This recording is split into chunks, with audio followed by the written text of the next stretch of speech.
ஞானானந்தமயம் தேவம் நிர்மலஸ்படிகாகிருதிம் ஆதாரம் சர்வ வித்யாநாமய கிரீம் உபாஸ்மகே. நெக்ஸ்ட் ஜென் யூடியூப் சேனல் நேயர்களுக்கு அஸ்ட்ரோ KS ஐயங்காரின் பணிவான நமஸ்காரங்கள். குரு வக்ர நிவர்த்தி 17/3/2026 26/5/2026 வரலும் உண்டான காலகட்டம். இவ்வளோ நாளாக வக்கரகதியில் இருந்திருக்கார். கிட்டத்தட்ட ஒரு 3 மாதம், அதாவது ஜனவரியிலேருந்து பார்த்தேனால் 3ஆம் மாதம் இப்போ வரலும் வக்கரகதியில் இருந்திருக்கார். வக்கரகதின்னா என்ன அப்படின்னும்பொழுது, எந்த ஒரு கிரகமும் வக்கரத்தில் இருக்கும்பொழுது அதனுடைய வீரியம் கம்மியாக இருக்கும். அதனால் அது செயல்படக்கூடிய காரகத்துவமும் எந்த பாவகத்தில் இருக்கோ அந்த பாவகமும் காரகத்துவத்தை செய்ய முடியாத காலகட்டமாக அமையும். அதனால் என்ன அப்படின்னா, உங்களுக்கு குருவினால் ஏற்படக்கூடிய நன்மைகள் தடைபடக்கூடிய காலகட்டமாக இருக்கும். இப்போ பார்த்தேனால் குரு இப்போ வக்கர நிவர்த்தியம் அடைகிறார் 17/3/2026 இவ்வளவு நாளாக இருந்த தடைகள் எல்லாம் நிச்சயமாக விலகி எல்லா விதமான ஏற்றங்களும் அந்தந்த ராசிக்காரர்களுக்கு ஏற்றார் போல் கொடுக்கக்கூடிய வாய்ப்புகள் உண்டு. சரி, இப்போ குருவினுடைய காரகத்துவம் அப்படின்னு பார்க்கும்பொழுது, குரு அப்படின்னு சொன்னாலே தனகாரகன்னு சொல்லுவாங்க, புத்திர காரகன்னு சொல்லுவாங்க. அதாவது இந்த ரெண்டுத்திற்கும் அவர் தான் அத்தாரிட்டி, அதாவது எஜமானர்னு சொல்லக்கூடியவர். பணம் வரணுமா, குரு தான் அதற்கு இதுவே, அதாவது அத்தாரிட்டியே, அவர் மூலியமாக தான் பணமே வரும். குரு டிசிப்ளின், அதாவது சட்டத்திட்டங்கள், அதாவது உங்களோட நேர்மை வழிபடுத்துதல், நியாயமாக இருத்தல், இது எல்லாத்துக்குமே குரு தான் காரகத்துவம். காரகத்துவம்ல குருன்னு சொன்னாலே அந்த பார்த்த வீடு எல்லாமே, அவர் பார்த்த இடங்கள் எல்லாம் சுபம் அப்படின்னு சொல்லக்கூடியது ஜோதிட சாஸ்திரம். குரு பார்த்தால் கோடி நன்மை அப்படி சொல்லக்கூடியது. அதனால் குருவின் பார்வை அப்படின்றது மிகவும் விசேஷம். எந்த ஒரு தீய கிரகத்தின் மீது குரு பார்த்தாலும் அது மிகப்பெரிய ஏற்றத்தை கொடுக்கும். அதாவது குருவின் பார்வை அப்போ என்னென்ன அப்படின்னா, பொதுவாகவே எல்லா கிரகங்களுக்கும் 7ஆம் இடம்னு சொல்லக்கூடிய 180 டிகிரி பாகையில் பார்வைகள் இருக்கும். இதை தவிர குருவினுடைய பார்வை அப்படின்னு பார்க்கும்பொழுது 5ஆம் இடமும் 9ஆம் இடமும் பார்வை பலம் அதிகமாக இருக்கும். இதில் பார்த்தீங்கன்னா 9ஆம் இடம் மிகுந்த பலத்தோடு இருக்கும், 7ஆம் இடம் அதற்கு சற்று கம்மியாக இருக்கும், 5ஆம் இடம் சற்று கம்மியாக இருக்கும். ஸோ அதனால் இந்த 3 இடங்களும் பார்த்தோன்னா அதீத சுபத்துவம் பெறும். குரு தான் இருக்கும் வீட்டை விட தான் பார்த்த இடத்தை மிகுந்த ஆளுமையுடன் நல்ல ஒரு வெற்றிகரமாக சுபத்துவத்தை கொடுக்கக்கூடிய காலகட்டமாக இந்த காலகட்டம் அமையும். குரு பார்த்தாலே கோடி நன்மை. அந்த 3 இடங்களும் சுபம் பெறும், வளரும். அந்த இடங்கள் எல்லாமே வளரக்கூடிய வாய்ப்பு உண்டு. அதாவது அவர் இருக்கக்கூடிய இடம் அப்படின்னு சொல்லக்கூடியது முதல்ல எந்த ராசியில் இருக்கிறோ அந்த ராசி வளம் பெறும். அந்த ராசியில் பார்த்தேன்னா, ஒருவேளை இப்போ புதனுடைய ராசியான மிதுனத்தில் குரு வக்ர நிவர்த்தி அடைகிறார். அதனால் மிதுன ராசிக்காரர்களுக்கெல்லாம் தீர்க்கமான சிந்தனைகள், உடல் வலிமை எல்லாமே நல்லபடியாக இருக்கும். இருக்கும் இடம் சுபம் பெறக்கூடிய வாய்ப்பு. அது தவிர அவர் பார்க்கக்கூடிய இடம் 5ஆம் இடத்தை பார்க்குறார். 5ஆம் இடத்தை பார்த்தால் 5ஆம் இடம்னு சொல்லக்கூடியது உங்களுடைய புத்திரஸ்தானம், உங்களுடைய புகழ் அந்தஸ்து கௌரவஸ்தானம், இது எல்லாமே கிடைக்கக்கூடிய காலகட்டம். திருமணம் 7ஆம் இடத்தை சொன்னால் திருமணத்தை பார்க்கக்கூடிய வாய்ப்புகள், திருமணம் அமையக்கூடிய காலகட்டம் நிச்சயமாக இருக்கும். அது தவிர பார்த்தீங்கன்னா உங்களுக்கு 9ஆம் இடம் அப்படின்னு சொல்லக்கூடிய, அதாவது குருவினுடைய பார்வை 9ஆம் இடம்னு சொல்லக்கூடிய இடத்துல இருக்கிறதுனால குரு பார்க்க கோடி நன்மை, தந்தையின் மூலியமாக சொத்துக்கள் வரும், வெளிநாடு வெளியூர் போகக்கூடிய பாக்கியங்கள்லாம் வரும். ஏன்னா 9ஆம் இடத்தை குறிக்கக்கூடிய மேல் படிப்பு, அந்த விஷயங்கள், தந்தையினுடைய உடல்நிலை, இது எல்லாமே ஏற்றமாக இருக்கக்கூடிய காலகட்டமாக இந்த காலகட்டம் ஆகும்.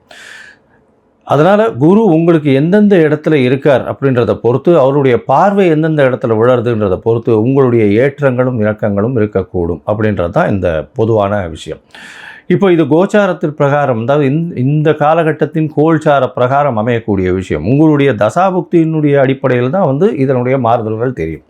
சரி, இந்த குரு ஒருவேளை உங்களுக்கு நல்ல ஒரு பலன்களை கொடுக்கல, மறைந்த இடத்திலிருந்து போயிடுறார் அப்படின்ற பொசிஷனில் குருவுக்கு உண்டான என்ன எளிய பரிகாரங்கள் செய்யலாம் அப்படின்னு பார்த்தேன்னா, குருவுக்கு உண்டான எளிய பரிகாரங்கள்னு சொல்லக்கூடியது பார்த்தேன்னா, ஒரு அருகில் இருக்கக்கூடிய மஞ்சள் கலர் வஸ்திரம் தானம் கொடுக்கறது, அது தவிர மஞ்சள் தானம் கொடுக்கறது, சந்தனம் தானம் கொடுக்கறது, அது தவிர அதாவது பூஜை பொருட்கள் வாங்கி தானம் கொடுக்கறது. இந்த காலகட்டத்தில் பார்த்தேன்னா குருவுக்கு உண்டான பூ, அதாவது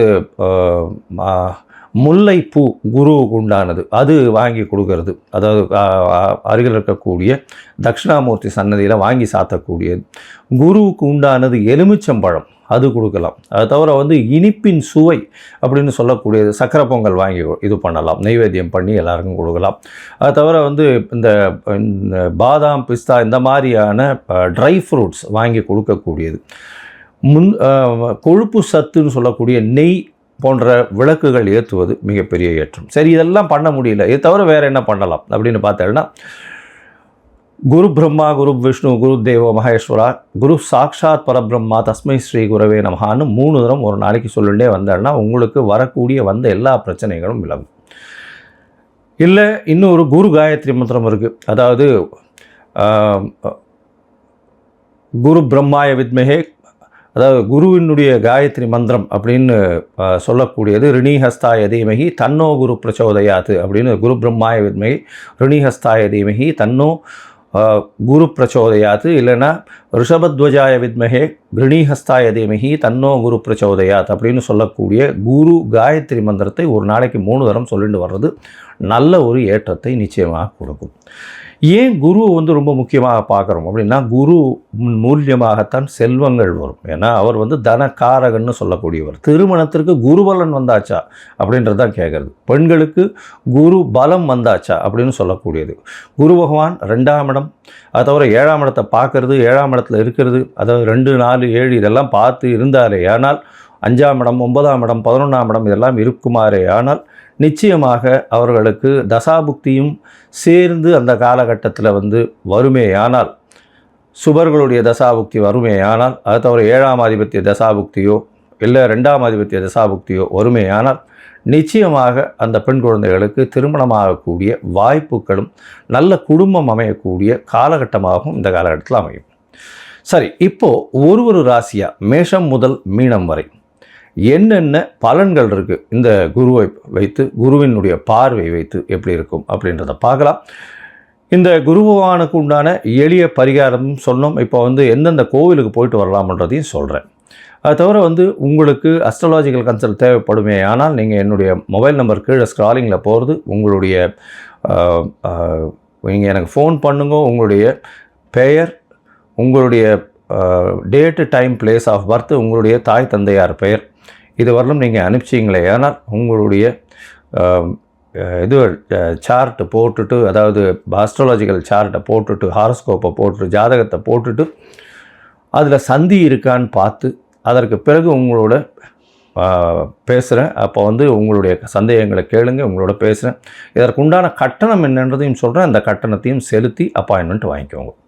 சரி, இப்போது மேஷம் முதல் மீனம் வரை 17/3/2026 முதல் 26/5/2026 வரை உண்டான குரு வக்ர நிவர்த்தி பலன்கள் ஒன்றொன் பின் ஒன்றாக.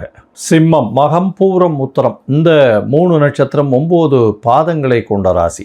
இந்த 3 நட்சத்திரத்தை கொண்ட ராசி சிம்ம ராசி. ராசியின் அதிபதி சூரியன், ஒரு மாத கிரகம். சிம்மம் அப்படின்னு சொல்லும் பொழுதே பார்த்தாலேயானால் கம்பீரம், தான் என்ற அகங்காரம், செய்யக்கூடிய விஷயங்கள் அந்த எல்லா விதமான பொறுப்புணர்ச்சி, ஒரு தலைமை ஏற்கும் பண்பு, இது எல்லாமே உண்டான ராசி இது. சிம்ம ராசியை பொறுத்தவரையிலும் பார்த்தோம்னா இந்த ராசிக்கு 5ஆம் அதிபதினு சொல்லக்கூடியவர், அதாவது குரு வந்து ஒரு சுபர். இந்த குரு வந்து ஒரு நல்ல ஒரு ஏற்றத்தை இந்த சிம்ம ராசிக்காரர்களுக்கு கொடுப்பார். அதுவும் இப்போ பார்த்தோம்னா 11ஆம் இடத்துல வக்கரகதியில் இருந்த குரு பகவான் வக்கர நிவர்த்தி அடைகிறது பெரிய ஏற்றத்தை கொடுக்க போகிறது. இந்த சிம்ம ராசிக்காரர்களுக்கு இவ்வளோ நாளாக தடங்களாக இருந்த எல்லா விஷயங்களும் தடங்களை தாண்டி அவர்களுக்கு திருமணம் நிச்சயமாகக்கூடிய வாய்ப்பு, பணவரவு அதிகமான ஏற்றம் இருக்கக்கூடிய வாய்ப்பு, அதை தவிர எடுத்த காரியங்கள் நினைக்கக்கூடிய வாய்ப்புகள் நிச்சயமாக உண்டு, நிலைநிறுத்தக்கூடிய வாய்ப்புகள் உண்டு, எடுத்த காரியங்கள் எல்லாமே வெற்றி பெறக்கூடிய வாய்ப்புகள் இந்த காலகட்டத்தில் அமைய போகிறது. சரி, 11ஆம் இடம்னு சொல்கிறோமே, அந்த லாபஸ்தானத்தில் பார்த்தோம்னா தொழிலில் மிகப்பெரிய லாபம், உங்களுடைய மூத்த சகோதர சகோதரிகள் மூலியமாக நல்ல ஒரு ஏற்றம் கிடைக்கக்கூடிய வாய்ப்புகள் இந்த காலகட்டத்தில் உண்டு. அவர்கள் மூலியமாக ஒரு மிகப்பெரிய அனுகூலமான போக்கு இருக்கக்கூடிய வாய்ப்பு உண்டு. 17/3/2026 26/5/2026 வரலும் உண்டான காலகட்டம் குருவினுடைய வக்கர நிவர்த்தி ஆயிடுது. இதனால் வந்து பார்த்தாலேயானால் முதல்ல ஒரு 15-16 நாள் 17ஆம் தேதியிலிருந்து 31/3 வரும். பார்த்தடையானால் தந்தையின் சொத்துக்கள், தந்தையின் மூலியமாக வரக்கூடிய பெருமை, அந்தஸ்து, கௌரவம் இதெல்லாம் உங்களுக்கு வந்து சேரும். தந்தையினுடைய வியாபாரம் கைகூடக்கூடிய வாய்ப்புகள் இந்த காலகட்டத்தில் வரும். அதோட பார்த்தோம்னா 1-4 அதாவது 30-4 வருடம் உண்டான காலகட்டத்தில் வந்து நீங்கள் செய்யக்கூடிய தொழிலில் மாறுதல்கள் வரும். எடுத்த காரியங்களில் பார்த்தீங்கன்னா வேறு வழியில் அந்த காரியத்தை அடையக்கூடிய வாய்ப்புகள் நிச்சயமாக இருக்கும். உங்களுடைய ராசிக்கு பார்த்தலையானால் 11ஆம் இடத்துல இருக்கிற குரு பகவான் 1/5/2026 26/5/2026 உண்டான காலகட்டத்தில் மிகப்பெரிய லாபத்தை கொடுப்பார். உங்களுடைய பதவி, புகழ், அந்தஸ்து, கௌரவத்திற்கெல்லாம் மிகப்பெரிய ஏற்றத்தை கொடுக்க போகிறார். தொழிலில் வந்து பெரிய ஏற்றத்தை கொடுக்க போகிறார். அதை தவிர பார்த்தீங்கன்னா குரு பகவான் 11ஆம் இடத்துல இருக்கிறதுனால மூத்த சகோதரர்கள் மூலியமாக மிகப்பெரிய ஏற்றத்தை கொடுக்கும். 2வது கல்யாணம் பார்த்துட்டு இருக்கவாளுக்கு நிச்சயமாக ஆகும். உங்களுடைய ராசிக்கு பார்த்தலையானால் முயற்சிகள் நல்லபடியாக இருக்கும். ஏன்னா குரு பகவானின் பார்வை 3ஆம் இடத்துல இருக்குது. அதனால் முயற்சிகள், எழுத்து பணியில் இருக்கிறவங்க, கவிதை, கட்டுரை, அரசியல், செல்வாக்கு, அங்கீகாரம் இதெல்லாம் வந்து ஒரு பெரிய ஏற்றம் கிடைக்கக்கூடிய காலகட்டமாக அமைய போகிறது. உங்களுக்கு திருமணமாய் குழந்தை இல்லைன்னா இப்போ குழந்தை பிராப்தி ஏற்படக்கூடிய பாக்கியம் வந்து உண்டாகக்கூடிய வாய்ப்பு உண்டு. உங்களுடைய பதவி, புகழ், அந்தஸ்து, கௌரவம்லாம் ஏறக்கூடிய வாய்ப்புகள் நிச்சயமாக உண்டு. அதோட பார்த்தோன்னா உங்களுடைய ராசிக்கு 7ஆம் இடத்தை பார்க்குறார். 7ஆம் இடத்தை பார்க்குறதுனால எவ்வளோ நாளாக திருமணத்துக்கு தடையாயிண்டே இருக்கிறவர்களுக்கு இப்போது திருமண பாக்கியம் ஏற்படும். இந்த காலகட்டத்தில் பார்த்தீங்கன்னா திருமணங்கள் நிச்சயமாக உங்களுக்கு நல்லபடியாக நடக்கக்கூடிய வாய்ப்புகள் உண்டு. சரி, இந்த மொத்தத்தில் பார்க்கும்பொழுது இந்த சிம்மராசிக்காரர்களுக்கு பெரிய ஏற்றமான காலமாக அமைய போகிறது. எடுத்த காரியங்கள் எல்லாவற்றிலும் நினைத்த காரியங்கள் நினைத்த இடத்தில் நினைத்த நேரத்தில் நடக்கக்கூடிய வாய்ப்புகள் நிச்சயமாக உண்டு. அதாவது ஆளுமை திறன், எடுத்த விஷயங்கள், ரெஸ்பான்சிபிலிட்டி, அதை தவிர அந்த ரெஸ்பான்சிபிலிட்டியை நிச்சயமாக அடையக்கூடிய காலகட்டமாக இந்த காலகட்டம் அமைய போகிறது. உங்களுடைய ராசிக்கு முயற்சி ஸ்தானத்தை குரு பார்க்கறதுனால வெற்றி நிச்சயமாக உண்டு. எழுத்து பணியில் இருக்கிறவங்களுக்கெல்லாம் நல்ல ஒரு ஏற்றம் கிடைக்கக்கூடிய காலகட்டம். கலைத்துறையில் இருக்கிறவங்களுக்கு பெரிய ஆளுமை, அரசியல் சார்ந்த, அரசு சம்பந்தப்பட்ட விஷயங்கள் எல்லாவற்றிலும் பெரிய ஏற்றம் கிடைக்கக்கூடிய வாய்ப்புகள் நிச்சயமாக உண்டு. ராசிக்கு 5ஆம் இடத்தை பார்க்கறதுனால குழந்தை பிராப்தி ஏற்படும். குழந்தைகள் மூலியமாக பெருமை ஏற்படக்கூடிய வாய்ப்புகள். அதை தவிர வந்து உங்களுக்கு பதவி, புகழ், அந்தஸ்து, கௌரவம்லாம் வரக்கூடிய வாய்ப்பு உண்டு. எதிர்பாலினத்தவர் மூலியமாக நல்ல ஒரு ஏற்றம். அதை தவிர பார்ட்னர்ஷிப் கன்சர்னில் நல்ல ஒரு மாற்றங்கள் இருக்கும், ஏற்றங்கள் இருக்கக்கூடிய வாய்ப்பு. பார்ட்னர்ஸ் மூலியமாக நல்ல லாபங்கள் வரக்கூடிய வாய்ப்புகள் இந்த காலகட்டத்தில் இருக்கும். தொழிலில் பெரிய யோகம் கிடைக்கக்கூடிய காலகட்டமாக இந்த காலகட்டம் அமைய போகிறது. இந்த மாதத்தில் வந்து நீங்கள் உங்களால் முடிஞ்ச அளவுக்கு நெய் வந்து அருகில் இருக்க கோவிலில் தானம் பண்ணுங்கள், விளக்கு ஏற்றுறதுக்கு. அதை தவிர வந்து மூக்கு கடலை இந்த குரு பகவானுக்கு இது பண்ணுங்கள். எலுமிச்சம்பழம் வந்து மாலை பண்ணி போட்டுப்பாங்க. அதை தவிர சந்தன காப்பு சாத்துங்க, ஆஞ்சநேயருக்கு பண்ணிட்டு வாங்க. திருச்செந்தூர் முருகனை போய் பார்த்துட்டு வாங்க. திருச்செந்தூர் அப்படின்னு சொல்லும் பொழுது அவரே வந்து எல்லாவற்றிற்கும் குருவானவர்னு சொல்லுவோம். அதனால் திருச்செந்தூரில் போய் முருகனை போய் தரிசனம் பண்ணிட்டு வாங்க. உங்களுடைய தசாபுக்தி அந்தரம் சூக்ஷ்மம் அந்த அளவுக்கு சரியில்லை அப்படின்னா இப்போ நடக்கக்கூடிய கோச்சாரத்தில் இருக்கக்கூடிய குருவினுடைய ஆற்றல் மிகவும் அதிகமாக நிச்சயமாக வெற்றியை தேடி கொடுக்கக்கூடிய காலகட்டமாக அமைய போகிறது. அதனால் ஒரு முறை திருச்செந்தூர் போயிட்டு வாங்க. எல்லா விதமான வெற்றிகளும் உங்களுக்கு வந்து சேரும்.